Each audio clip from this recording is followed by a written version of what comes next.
আপনি কি দিন দিন চোখে ঝাপসা দেখতে শুরু করেছেন? হতে পারে আপনার ছানি পড়া শুরু হয়ে গেছে। অপারেশন ছাড়া কি চোখের ছানি দূর করা সম্ভব? আজকের ভিডিওতে আমি এটার ব্যাপারে ডিসকাস করব। আজকের ভিডিওতে পাওয়ারফুল কিছু মেডিসিনসের ব্যাপারে ডিসকাস করব, যে মেডিসিনগুলো সেফ, মেডিসিনগুলো ইউজ করলে কোনো রকম সাইড এফেক্ট হয় না, আর চোখের ছানি পুরোপুরিভাবে ঠিক হয়ে যাবে। আপনার নতুন চোখের ছানি হোক বা পুরনো চোখের ছানি হোক না কেন, সেই সমস্যা পুরোপুরিভাবে দূর হয়ে যাবে। তাই ভিডিওটি অবশ্যই মনোযোগ সহকারে দেখবেন। ভিডিওটির শেষে মেডিসিনসগুলোর ব্যাপারে বলবো, মেডিসিনগুলো কীভাবে ইউজ করতে হবে, মেডিসিনগুলো কোথায় পাবেন, সব কিছুর ব্যাপারে ডিটেলসে আমি ডিসকাস করতে যাচ্ছি। তাই ভিডিওটি স্কিপ না করে মনোযোগ সহকারে দেখবেন। ভিডিওটির শেষে বলবো খাবার সঠিক নিয়ম, কিভাবে মেডিসিনগুলো খেতে হবে, কিভাবে ব্যবহার করতে হবে। যদি নিয়মটা আপনি ভালো করে জানেন আর ওই নিয়ম যদি ফলো করে আপনি মেডিসিনগুলো ইউজ করা শুরু করে দেন, তাহলে খুব তাড়াতাড়ি আপনার চোখের ছানির সমস্যা পুরোপুরিভাবে দূর হয়ে যাবে। আজকের ভিডিওতে আমি ডিসকাস করব চোখের ছানি পড়ার কারণের ব্যাপারে, লক্ষণের ব্যাপারে, কি কি লক্ষণ হলে আপনি বুঝতে পারবেন যে আপনার চোখে ছানি পড়েছে, আর বলবো মেডিসিনসের ব্যাপারে। সব কিছুর ব্যাপারে ডিটেলসে ডিসকাস করবো। তাই ভিডিওটি প্লিজ লাইক করুন।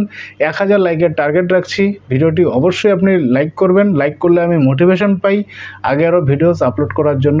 চ্যানেলটিকে অবশ্যই সাবস্ক্রাইব করবেন। যারা আমার চ্যানেলে নতুন এসছে তাদের বলবো সাবস্ক্রাইব করে বেল আইকনে প্রেস করতে, যাতে এরকমই লেটেস্ট ইনফরমেটিভ ভিডিওস লাগাতার আপনি পেতে পারেন। পার্সোনালি যারা আমার সঙ্গে যোগাযোগ করে আমার কাছে ট্রিটমেন্ট করতে চায়, নিচে হোয়াটসঅ্যাপ নম্বর দেওয়া আছে।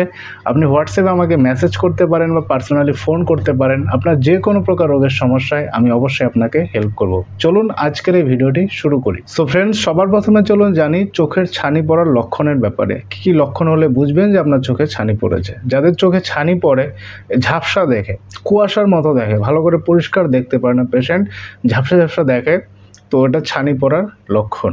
সূর্যের আলো বা গাড়ির হেডলাইটের আলো পেশেন্ট সহ্য করতে পারে না, অস্বস্তি ফিল করে পেশেন্ট, বা একটু জ্বালা পোড়া অনুভব হয় চোখের মধ্যে। ঠিক আছে, যাদের চোখে ছানি পড়ে এরকম কন্ডিশন দেখা দেয়।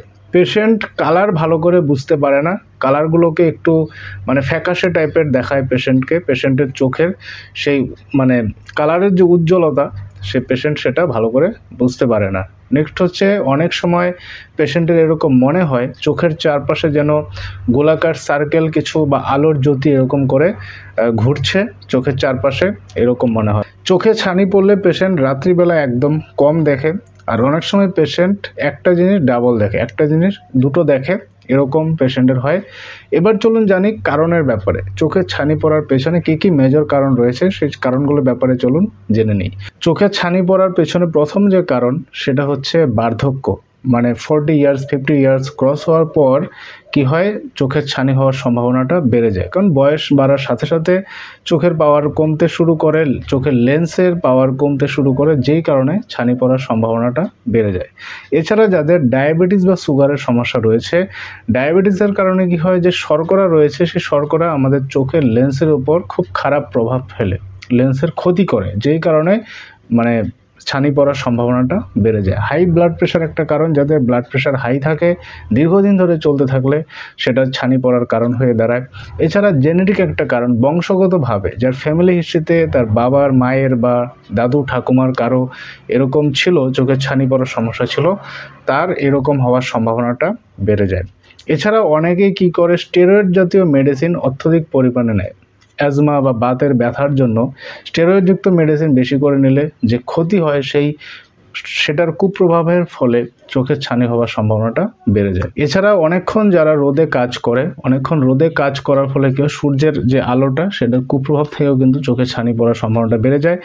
এক্স-রে বা কেমোথেরাপি দেওয়ার পর ওটার এফেক্ট থেকে চোখে ছানি পড়ার সম্ভাবনাটা বেড়ে যায়। এছাড়া যারা অত্যধিক পরিমাণে স্মোকিং করে, বিড়ি সিগারেট বেশি করে খায়, অ্যালকোহল বেশি করে কনজিউম করে, এর ফলেও কিন্তু চোখের ছানি হওয়ার সম্ভাবনাটা অনেক গুণ বাড়িয়ে তোলে। লবণ আর মিষ্টি জাতীয় খাবার যারা অতিরিক্ত ব্যবহার করে, বেশি মিষ্টি খাওয়া কিন্তু চোখের পক্ষে ক্ষতিকর। যাদের চোখে অলরেডি ছানি পড়েছে তাদের বলবো লবণ এবং মিষ্টি একদম অ্যাভয়েড করতে। এটা কিন্তু আপনার ছানির সমস্যাটাকে আরও বাড়িয়ে দেবে। আর নর্মালি লবণ আর মিষ্টি খাবার যত কম খাওয়া যায় ততই ভালো। ঠিক আছে, এগুলো কিন্তু চোখের ভীষণ ক্ষতি করে। এবার চলুন আসি মেডিসিনসে।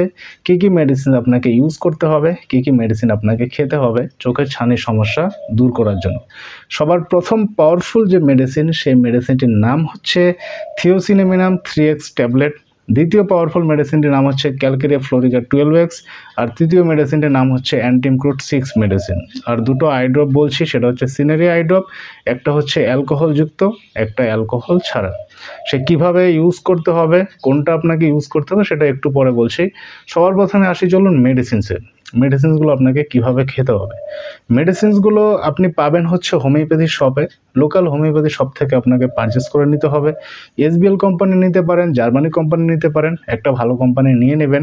সবার প্রথমে ডিসকাস করি অ্যান্টিমক্রুট 6 মেডিসিন আপনাকে কিভাবে খেতে হবে। খাবার নিয়ম হচ্ছে 1 চামচ জলে 2 ফোঁটা করে সকালে খাবার আগে আপনি অ্যান্টিমক্রুট 6 খাবেন। থিওসিনামিনাম 3x ট্যাবলেট যেটা আছে সেটা 2টো করে ট্যাবলেট দিনে 3 বার খাবার পর নর্মালি চিবিয়ে চিবিয়ে চুষে চুষে আপনি খাবেন। ক্যালকেরিয়া ফ্লোরিকা 12x মেডিসিন যে আছে সেটা 4টা করে ট্যাবলেট দিনে 3 বার খাবার আগে আপনি খাবেন। আর চেষ্টা করবেন ক্যালকেরিয়া ফ্লোরিকা যে আছে 4টা করে ট্যাবলেট খাওয়ার পর সামান্য একটু কুসুম গরম জল খেয়ে নেবেন, তাহলে কাজ কিন্তু দ্বিগুণ হবে, কাজ আরও ভালো হবে। থিওসিনামিনাম 3x এর ক্ষেত্রে দরকার নেই, নর্মালি চিবিয়ে চিবিয়ে খান। ক্যালকেরিয়া ফ্লোরিকা 12x এর ক্ষেত্রে আপনি নর্মালিও খেতে পারেন, যদি গরম জল খেতে অসুবিধা হয়, সঙ্গে গরম জল খেলে আরও কিন্তু কাজ ভালো। এবার চলুন আসি আই ড্রপে। কোন আই ড্রপ আপনাকে ব্যবহার করতে হবে? এই দুটোর মধ্যে যে কোনো একটা আপনি ইউজ করতে পারেন। সিনারিয়া আই ড্রপ একটা হচ্ছে অ্যালকোহলযুক্ত, একটা অ্যালকোহল ছাড়া, যে কোনো একটা আপনি ইউজ করতে পারেন। তবে অ্যালকোহলযুক্ত যে আই ড্রপটা ওটা কিন্তু অ্যালকোহল ছাড়ার থেকে এফেক্টিভ বেশি পাওয়ারফুল। এটা একটু হালকা চোখের মধ্যে একটু ধরবে, কিন্তু অ্যালকোহল ছাড়া যে ওটা একদম জলের মতো চোখের মধ্যে ধরবে না। কাজ মানে অ্যালকোহলযুক্ত যে আই ড্রপটা ওটার কাজটা কিন্তু একটু বেশি হবে। আপনার যদি চোখে দিতে অসুবিধা হয়, একটু যদি চোখে একটু যে ধরবে এটা যদি আপনি না চান, তাহলে আপনি উইদাউট অ্যালকোহল ছাড়াটা আপনি ইউজ করুন। আর যে মেডিসিনসগুলোর ব্যাপারে বলছি, ড্রপগুলো বলছি, লাগাতার আপনি 6 মাস 8 মাস চালিয়ে যান, ঠিক আছে, চালিয়ে যেতে পারেন। আপনার কন্ডিশন হিসাবে যদি ছানি রিসেন্টলি শুরু হয়েছে তাহলে 2-3 মাসেই কমপ্লিট হয়ে যাবে, যাদের একটু পুরনো তাদের একটু বেশি টাইম লাগবে। আর হ্যাঁ, যেটা বললাম, প্রপার চিকিৎসা যদি করতে চান তাহলে হতে পারে আপনার কন্ডিশন হিসাবে মেডিসিন আলাদা হতে পারে, অন্য মেডিসিন সিলেক্ট করে দিলে আরও বেশি কাজ হবে, আরও বেশি তাড়াতাড়ি আপনার সমস্যা ঠিক হয়ে যাবে। প্রপার চিকিৎসা করতে চাইলে নিচে নম্বরে আপনি কল করতে পারেন বা হোয়াটসঅ্যাপে মেসেজ করতে পারেন। আই হোপ ভিডিওটি আপনার খুব কাজে লাগবে। ভিডিওটি প্লিজ লাইক করুন, ভিডিওটি শেয়ার করতে ভুলবেন না। Thank you so